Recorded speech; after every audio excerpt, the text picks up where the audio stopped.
Hello বন্ধুরা, সকলে কেমন আছো? আশা করি সবাই ভালো আছো। এসো আজকে রেসিপিটা শুরু করা যাক। আজকে আমি তোমাদেরকে ডিমের একটা নতুন রেসিপি বানিয়ে দেখাবো।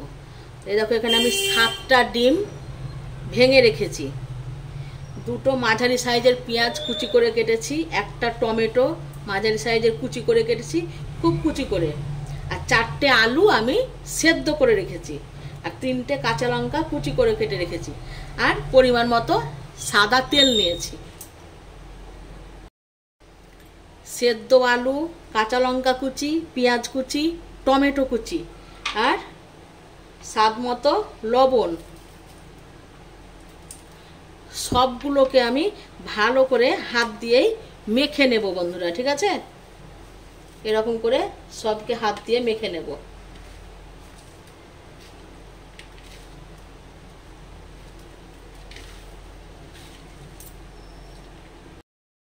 এই দেখো বন্ধু, সবগুলো আমার ভালো করে আমি মেখে নিয়েছি। এই দেখো,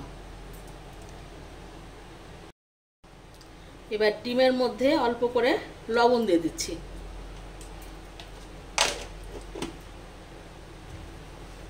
দিয়ে ডিমটাকে ভালো করে এবার ফেটিয়ে নেব।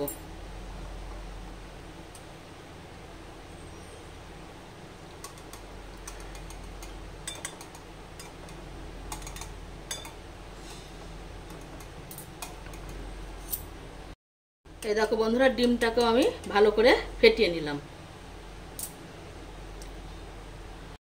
গ্যাস ধরিয়ে একটা ফ্রাই প্যান বসিয়ে দিয়েছি, ওর মধ্যে এবার আমি সাদা তেল দিয়ে দিচ্ছি। তেলটাকে গ্যাসের আঁচটাকে কমিয়ে ভাজবে। তেলটা আমার গরম হয়ে গেছে। এবার ওই তেলের মধ্যে যতবারই ডিমটা দেবে ততবারই এরকম করে একটু হাতা দিয়ে একটু নাড়বে, দিয়ে দেবে, ঠিক আছে? না তো লবণগুলো এক জায়গায় হয়ে গেলে তখন এক জায়গায় লবণ বেশি, এক জায়গায় লবণ কম, তখন খেতে ভালো লাগবে না। এরকম করে,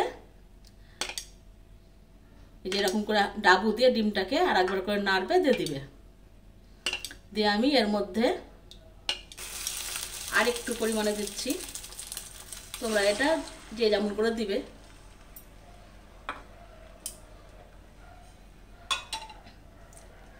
দিয়ে ভালো করে এরকম করে নেবে,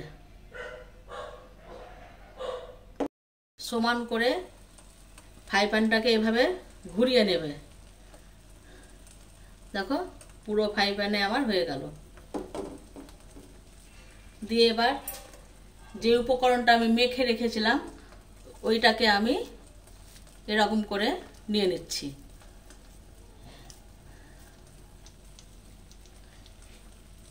লম্বা করে নিলাম ওইটাকে, দিয়ে এইখানে এক সাইডে আমি এটাকে দিয়ে দিচ্ছি। এরকম করে আবার উল্টে দিচ্ছি।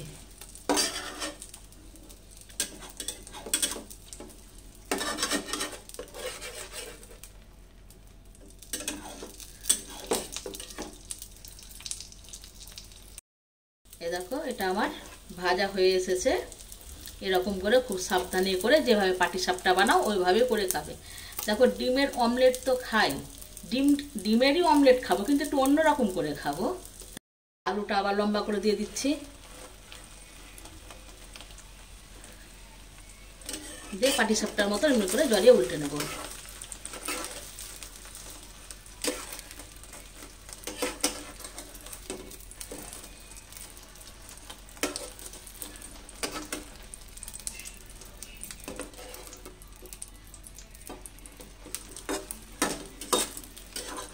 এবার গ্যাসটাকে সামান্য একটু বাড়িয়ে দিয়ে এপিট ওপিট ভালো করে ভেজে নেব। তাহলে কেমন লাগলো বন্ধু, তোমরা আমাকে অবশ্যই জানাবে, আর লাইক করো, আমার পাশে থেকো।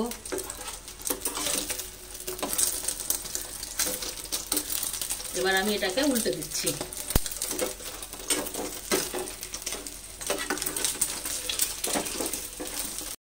আমি উল্টে দিচ্ছি।